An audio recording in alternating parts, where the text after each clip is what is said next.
तर श्री स्वामी समर्थ यांच्या चरित्रातील चोळपांचा अहंकार आणि खरी भक्ती हा प्रसंग अत्यंत प्रसिद्ध आणि मनाला प्रबोधन करणारा आहे.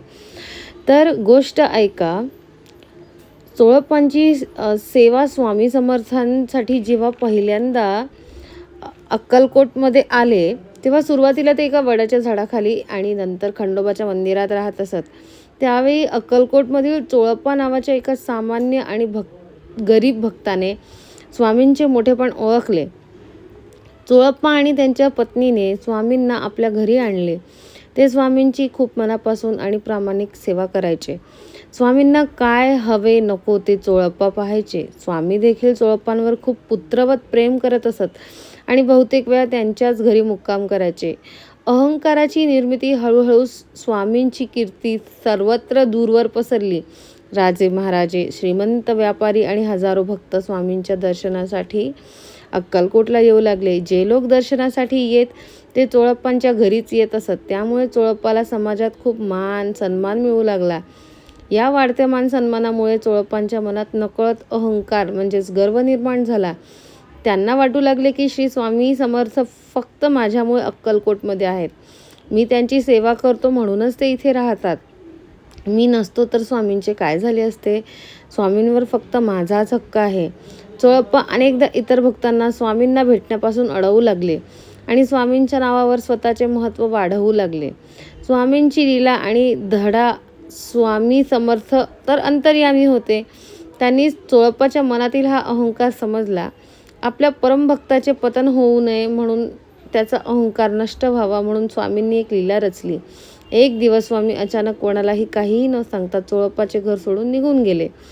ते अक्कलकोटमधील एका अत्यंत गरीब आणि साध्या आणि खालच्या जातीच्या समजल्या जाणाऱ्या भक्ताच्या झोपडीत जाऊन बसले. तो भक्त अत्यंत भाविक होता, पण त्याच्याकडे स्वामींना द्यायला काहीच नव्हतं. तरीही स्वामी तिथे अतिशय आनंदाने राहिले. जेव्हा चोळप्पाला हे समजलं तेव्हा त्याच्या पायाखालची जमीन सरकली. लोक आता चोळप्पाकडे न जाता त्या गरीब भक्ताच्या झोपडीबाहेर गर्दी करू लागले.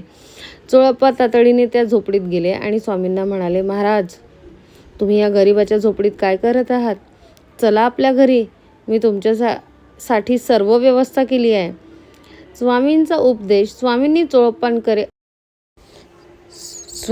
चोळप्पांकडे अतिशय गंभीरपणे पाहिले आणि गरजले, चोळप्पा, तू कोण मला सांभाळणारा? मी काय तुझ्या घरी बांधला गेलो आहे का? हे ब्रह्मांड माझे आहे. जिथे निस्सीम भक्ती, नम्रता आणि प्रेम असते तिथेच माझा वास असतो. मला छप्पर किंवा महालाची गरज नाही. मला भक्ताचे शुद्ध मन हवे असते. स्वामींचे हे शब्द ऐकून चोळप्पाचे डोळे उघडले.